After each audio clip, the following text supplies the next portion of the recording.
You are my Lord, Father and Mother. It was a warm Saturday evening of May 2002 and the atmosphere was buzzing with excitement. We were going on an excursion with Guruji to Ramgarh, a place around 21 km from the hill station of Nainital, where a devotee had a resort. Everything was in readiness. Luggage had been packed, 2 buses and a few cars were stationed outside the Empire State Gate. On Guruji's signal, the Sangat got inside the buses, with Guruji himself getting into one of them. There was a brief scramble as devotees tried to get into the bus was travelling in. Then the buses rode and the trip was on.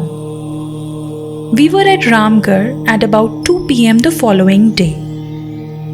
After washing up and having lunch, we sat down in the resort's garden waiting for Guruji to come out. Waiting with us were devotees from the surrounding areas who had come to know of Guruji's presence. In Nainital, couple blessed with a child.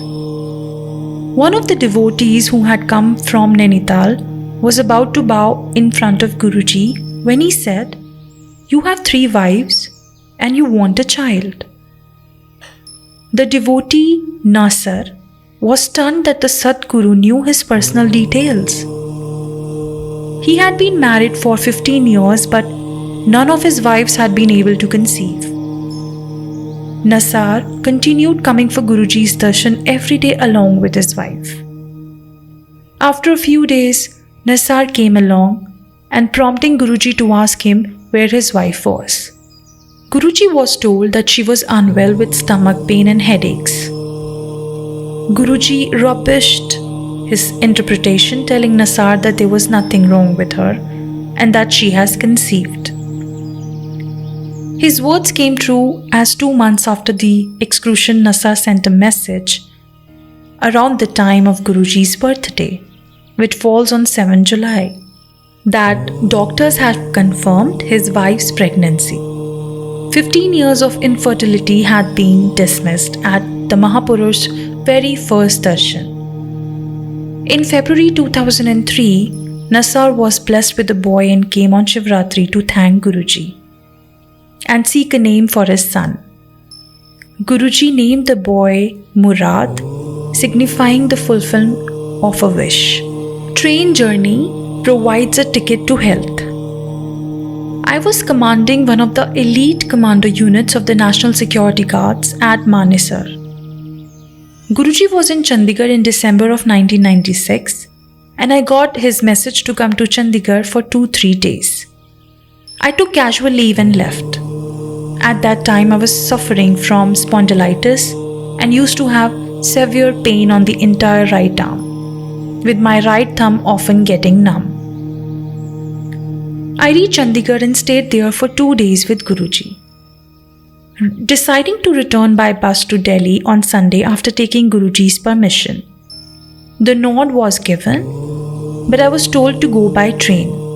I was apprehensive of train travel, that too without reservation and during winter, as it compounded my problem. In an unreserved cabin, the cold could be biting. An officer dropped me at Chandigarh railway station and I managed to get a middle berth in a 3-tier sleeper compartment.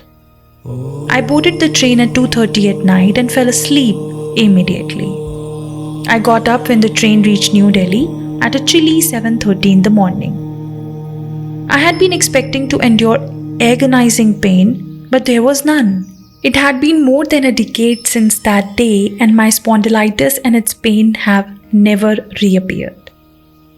It is worth noting that I never mentioned this problem to Guruji, nor did he ever say anything to me. I had merely obeyed the Sadguru's word and hukum, which signifies the divine will, and the problem had gone away. The Sadguru's divine will, so often benign, can also make a mockery of a modern scientific notion of healing. I had been diagnosed with diabetes in 1995 and my sugar level and blood pressure were shooting up to the high levels. This was an era of professional concern for me, for the army demanded high level of fitness. I approached Guruji with the problem and Guruji blessed a copper tumbler from which I drank water daily. I was also directed to get tests done afresh after a week. During this week, I had my fill of prasad, which was as usual a lot of sweets, poison for diabetes. Yet a week later, the tests were astonishing. Every parameter used to check the blood was within the normal limit, and my blood pressure was as healthy as a young man's. Thus, even after eating a huge amount of sweet prasad, sugar levels were kept at an absolutely normal level. That is because the langar and the prasad given at Guruji's contain amrit, which cures and relieves every ailment. One only needs to accept and consume it with faith or shraddha. It is only when the disciple surrenders and hands himself over to Sadguru, then and then only does he experience the effect of divinity on his life. There are many ways in which Guruji showers his blessings upon devotee. Often what Guruji orders may appear weird, but the secret of making the best of it is to accept and act as directed. That is what surrender is. When it rained mercy on my army unit. While I was a group commander of NSG during 1995 to 1998, the Director General was to inspect the unit. The soldiers worked very hard to get the unit spick and span. The unit road was swept clean of dust and even the leaves of the surrounding trees were brushed up. The tree trunks and the brick lining bordering the approach road to the unit got a paint of terracotta. The entire unit was ready for the inspection and hoping to get a shabash, well done from the Director General. On the D-Day, I was driving up from Delhi to Manesar at 7 in the morning. It started raining, then it turned torrential. By the time I neared Manesar, I could not help but be dejected. All the labor the unit boys had put in would get washed away. I prayed to Guruji that this not happen. I was amazed as I entered the unit gate. The unit grounds showed no sign of rain. The staff told me that it was raining everywhere but not on the unit. As for the inspection, it exceeded expectation. The Director General said the unit was an example for other units. But as soon as the DG left, it started raining in my unit as well. The divine hand was evident. A devotee's sincere prayer had been enough to bring forth Guruji's grace.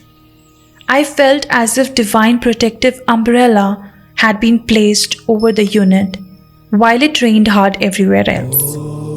In the evening, I went to Empire State. Guruji remarked on the event, testifying that it was he who had kept the rain from spoiling the show. Guruji takes care of me and my family in every way, as this incident shows. I have no words to thank the one who is above all. Weight gain through faith. My wife used to be little thin and try as she might, she could not put on weight. In fact, she had not gained weight even when she was with a child. Guruji, however, used to repeatedly tell her that he had increased her weight by 5 to 10 kilos. The family could not notice any change in her weight initially. But after some time, she started getting a wholesome roundness to her figure. So much so that her youngest son started calling her Moto or Fatso. Even in this brief working of Guruji's will, it was evident that Guruji has his own ways, methods, and time frames to regulate the life cycle of an individual.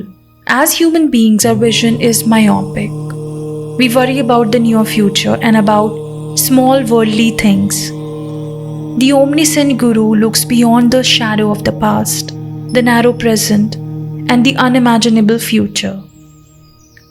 When he grants us something, it is within the context of a cosmic and not merely an individual perspective. That is why one should develop an attitude of unquestioning surrender towards him. He should put him in the place of his father, mother, beloved, and friend, and with the distilled essence of his love, throw himself at the Sadguru's feet. It is of paramount importance that the disciple does all the tasks Sadguru assigns to him. The results of the deeds, however, should be left to the Sadguru. For the Sadguru, the only truly illumined person, alone knows what is best for the disciple, and his compassion knows no bounds. Extended equally to the disciples as to their near and dear ones. I feel Guruji is like Lord Shiva, who drank up the poison that came out when the ocean was being churned for its treasures by the gods and the demons. Guruji also drains the poison from his disciples' life. Not even those you must dearly love and cherish can take pain even if they wish to relieve you of suffering. Your father, mother, friends, relatives, children, none of them can do so. The Sadguru can even bestow life on you, and only he can be truly yours. A stanza from Ramcharitmanas puts it aptly. My Lord, you are my Guru, Father and Mother. Where else I can find the solace but at your feet? My niece is cured of depression. My niece Bhavna, who lives in Jaipur, was in very bad shape. She had been admitted to a local hospital and was in D1 list. My sister called me up while I was driving to Guruji's at Empire State. She was in tears, but I had no opportunity to tell Guruji of the problem. After most devotees have left, Guruji sat down in the hall and began saying that he was not feeling well. I felt that since Guruji was unwell, he should not be told anything, but I was surprised when he started describing Bhavna's symptoms to me. He told me to get a particular medicine from the All India Institute of Medicine, New Delhi. It was 1 o'clock at night and I returned in an hour with the medicines in hand. Guruji told me to throw these medicines in the dustbin and asked me to take my wife to Jaipur for a day and return. In the morning, I rang up my sister and learned that Bhavna was a little better and would be discharged by evening. Though her problems had disappeared, Bhavna was still depressed. The next day, my wife left for Jaipur. As soon as she met Bhavna, Bhavna became cheerful and got over her depression. The change was there for all to see. Subsequently, my entire circle of close family members and relatives felt Guruji's blessings on their lives. Guruji is a Mahapurush, a divine being. When I would take a walk along with Guruji, the Mahapurush divine body would exude a rosy fragrance from the sole of his shoes. If you sat in the Sangat hall with him and surrendered yourself to him, your body would start exuding the fragrance. Such is the effect of his aura. So great is the gap between mortals and their immortal Guru. The Sadguru is, as these experiences show, omniscient. His presence is felt at a number of places at any instant of time. He repeats the conversations which a husband has with his wife when a couple is miles away from his physical presence. One finds that the sacred literature of this country is but a brief commentary on his oceanic being.